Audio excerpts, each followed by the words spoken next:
beautiful night out in Gotham. You could get away with virtually anything right now because no one's around. It's fucking fantastic. The Batman 2022. Hey, wasn't that movie supposed to come out like 2 years ago? Well, shut up, I don't care. Batman 2022 is a solo flick directed by Matt Reeves. Who is it, you may ask? I totally forgot. That's not a dig, I legit forgot, so... Oh, he worked on the best and worst Cloverfield movies and the Pale Bears. Remember the Pale Bears?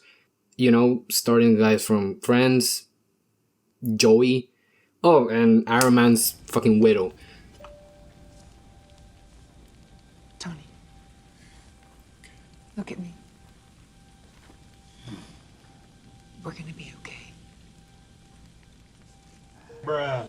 So the movie stars your favorite sad boy hour, Robert Pattinson, star of classics like Water for Elephants, City of Sea, Robert Mania, Sword of Sendar. Come on guys, don't make this hard for me. So he stars in those movies. Oh, and the classic movie that blends mythos with urban settings, a classic of vampires and werewolves. Vampire sucks.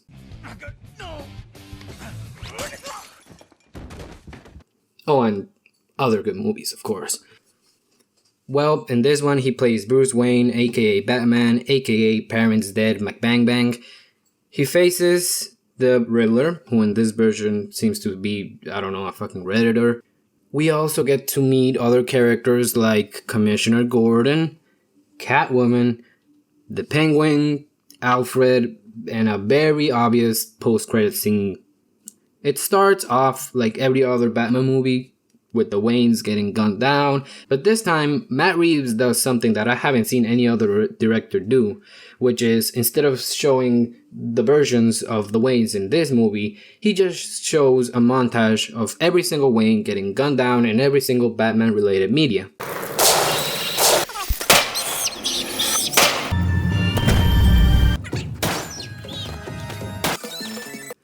Which is to prove that this ain't your daddy's Batman. We then flash forward 15 years later, Bruce being the only survivor of the mugging, he decides to clean up the city as Batman, but he's not called Batman yet. He's trained by Alfred, which is fine. I always appreciate some Alfred love, especially if it's played by Andy Serkis, everyone's favorite monkey actor. And yes, in the behind the scenes feature in the Blu-ray, they do confirm that Andy Serkis had to put on mocap to play Alfred. How it works, I don't know, but it works. After beating some thugs up in a street fight, he says something, I'm Vengeance, and now everyone knows him by Vengeance, and Gordon is like, oh, Vengeance is not a good name, and Bruce is like, fuck you, my parents are dead. Anyway, Batman is chasing the Penguin. And in this version, he straight up kills people. And you guys think Snyder's version kills people? No, this motherfucker, he goes through traffic lights, he passes reds, he doesn't respect traffic regulations, which in the context of the movie, yeah, it's cool, it's fine. But you must know that somewhere else in the city, some poor grandma is getting run over because she was crossing the street too late and some fuckery with the traffic lights, and boom, he's responsible for the death of a grandma.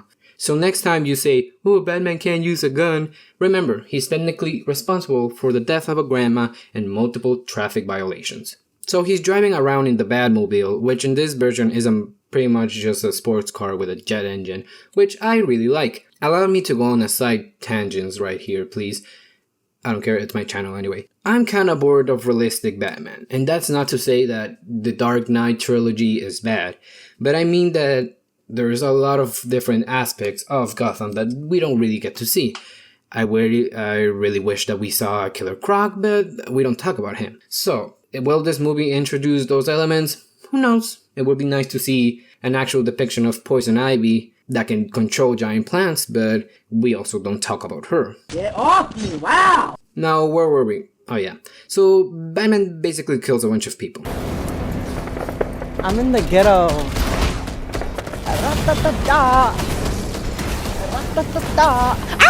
And the Riddler is like, oh, he is the true villain and the corruption. And Batman is like, I don't care, I'm just gonna figure it out.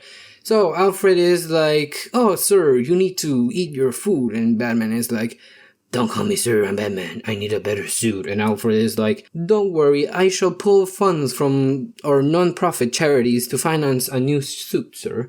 So, while that's going on, Bruce Wayne, not Batman, he goes out to a public funeral. Of who? I don't know. Honestly, probably a grandma, but whatever. He gives out a very obvious statement saying that, oh, I'm Batman, aka Vengeance, aka the lunatic who's running around in a cape. And all the members of the media are like, are you the fucking weirdo in the costume running around at night? And Bruce Wayne is like, his name is Vengeance and I'm not that. When out of nowhere, a kid with a bomb walks in. Oh shit, a kid with a bomb. Help me, I have a bomb on me. And the next scene that goes down is an actually pretty touching scene where you see Bruce, who has been through that trauma, try to kneel down and try to comfort this kid who has a giant bomb strapped to him. And he's like, look kid, everything's gonna be fine. And you see that he is seeing the reflection of himself in that kid. So Bruce is like, don't worry kid, everything will be okay. After Bruce survives the giant explosion set off by the Riddler, he gets a new suit, which just so happens to be the realistic version of the suit from the Stan Lee comic that he wrote for DC. I don't remember what it was, or its name, but I remember that it happened.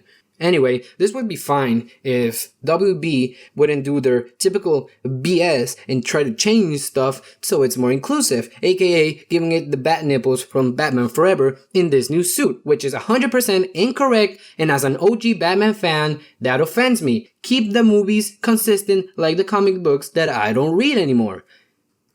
Jesus.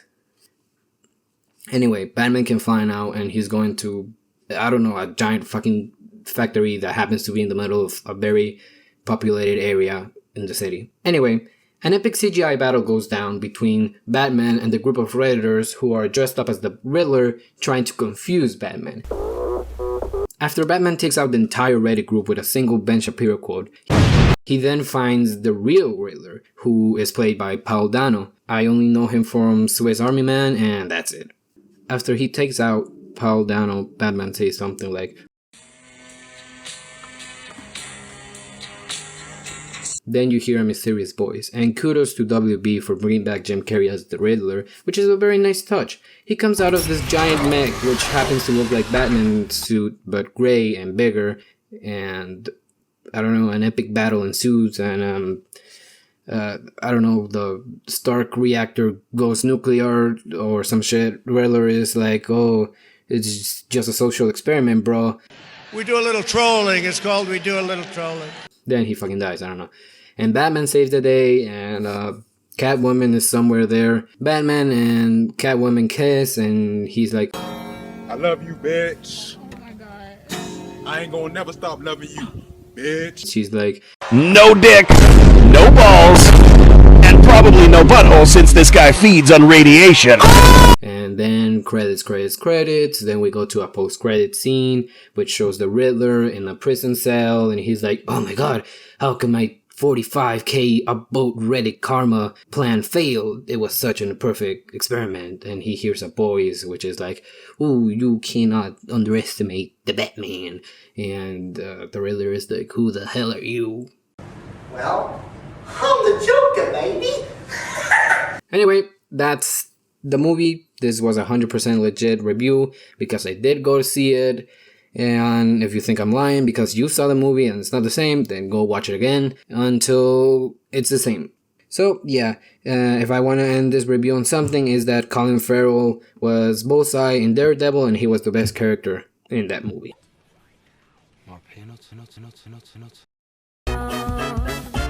Con flores, te llevaste mi tristeza con colores, dibujaste la... Something's in my ass.